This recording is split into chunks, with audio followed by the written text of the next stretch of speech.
Class. सबसे पहले आज हम लोग ओवरव्यू लेंगे कि हम लोगों ने लास्ट टाइम क्या पढ़ा था। हमारा जो टॉपिक था वो था बोन, जिसको हम लोग ऑसिस टिश्यूज़ भी कहते हैं। ऑसिस टिश्यूज़ क्यों कहते हैं? क्योंकि ये कनेक्टिव टिश्यूज़ की टाइप होती है।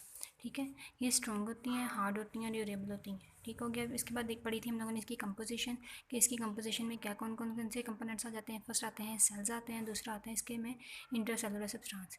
सेल्स में हम लोगों ने क्या पढ़ा था? सेल्स में थे ऑस्टियोसाइट, ऑस्टियोक्लास्ट और ऑस्टियोब्लास्ट सेल्स। ठीक है गया। फिर पढ़ी हम लोगों ने उसकी फ़िज़िकल प्रॉपर्टीज़ के। वो फिज़िकल प्रॉपर्टीज़ में इसका क्या आ जाता है कि वो टफ़ होते हैं और हार्ड होते हैं। टफ़ मतलब सख्त होते हैं और हार्ड भी होते हैं कि मज़बूत होते हैं। आज हम लोग पढ़ेंगे कि बोन मैट्रिक्स क्या होता है। एक कंपोनेंट हमने पढ़ लिया कि वो सेल्स होते हैं बोन्स का, दूसरा है बोन मैट्रिक्स।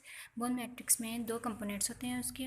एक होते हैं कि ऑर्गेनिक कंपोनेंट्स, दूसरे आते हैं इनऑर्गेनिक कंपोनेंट्स। जो इनऑर्गेनिक कंपोनेंट्स होते हैं हमारे बोन्स के, वो हमारे बोन्स की हार्डनेस के लिए रिस्पॉन्सिबल होते हैं, मतलब हमारी बोन्स को मजबूत बनाते हैं। ये हमारी बोन्स को मजबूत कैसे बनाते हैं? क्योंकि इसके अंदर होते हैं मिनरल साल्ट्स। मिनरल साल्ट्स कौन कौन से होते हैं? Calcium, phosphate, sodium, magnesium, carbonates और सिट्रेट। मतलब हम लोग डाइट से जो जो भी चीज़ें लेते हैं उनमें से जब मिनरल साल्ट्स जो हैं हमारी बॉडी में जाते हैं, तो हमारी बोन्स में जब जाते हैं तो वो कन्वर्ट हो जाते हैं कैल्शियम में, फॉस्फेट में, सोडियम में, मैग्नीशियम में। ठीक हो गया, जो कि हमारी बोन्स को हार्ड बनाते हैं। ठीक हो गया। इसके बाद हम लोग बुक से रीडिंग कर लेंगे। The bone matrix consist of inorganic and organic components. इसमें ऑर्गेनिक और इनऑर्गेनिक कंपोनेंट्स होते हैं। The inorganic components of the bone matrix is responsible for hardness of the bone tissues. And इसलिए इसका क्या मतलब है कि जो हमारी हार्डनेस है बोन्स की वो किस लिए होती है? क्योंकि इनमें इनऑर्गेनिक मिनरल्स हैं वो होते हैं।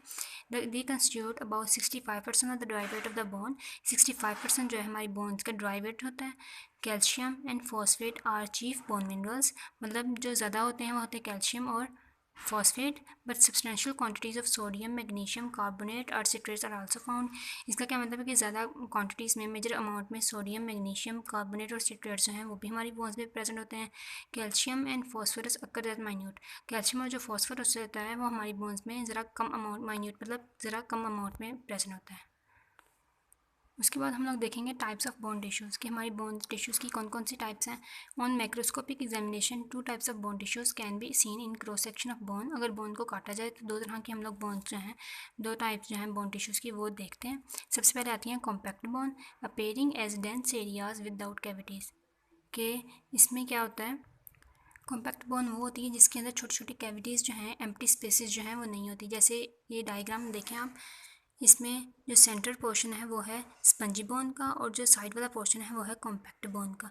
यहाँ पे कोई भी कैविटीज़ नहीं है, लेकिन जो स्पंजी पोर्शन है उसके अंदर छोटी छोटी कैविटीज़ हैं। जैसे कोई भी फॉर्म होता है उसके अंदर छोटी छोटी स्पेसेस होती हैं, उसको हम लोग कहते हैं कि ये स्पंजी है। इसी तरह हमारी बोन्स होती हैं, उसका जो स्पंजी पोर्शन होता है उसको हम लोग ये कहते हैं कि इसमें कैविटीज़। इसके बाद देखेंगे हम कि स्पंजी बोन्स कौन सी होती हैं। The spongy bone in which bone substance is in the form of slender spicules and trabeculae separated from each other by numerous interconnecting cavities। अब slender spicules और trabeculae क्या होती हैं ये आप डायग्राम में देखें। ये होती हैं ट्रेबिकुली, मतलब ये जो इंटरकनेक्टिंग, जो एक दूसरे से कनेक्ट कर रही हैं, जो जिस जिस जगह से, उनको हम लोग क्या कहते हैं? ट्रेबिकुलीज हैं। और स्लेंड्रिकल स्पिक्यूल्स मतलब इनकी ये वाली जो चीज़ें हैं ये इस तरह हैं जैसे नकीली चीज़ें होती हैं, नकीली टाइप होती हैं, इस तरह की इनकी जो है वो शेप बनी हुई होती है। हम देखेंगे टाइप्स ऑफ बोन टिश्यूज़ कितनी थी, कॉम्पैक्ट बोन्स और स्पंजी बोन। कॉम्पैक्ट बोन हमारी बोन का ये वाला पोर्शन होगा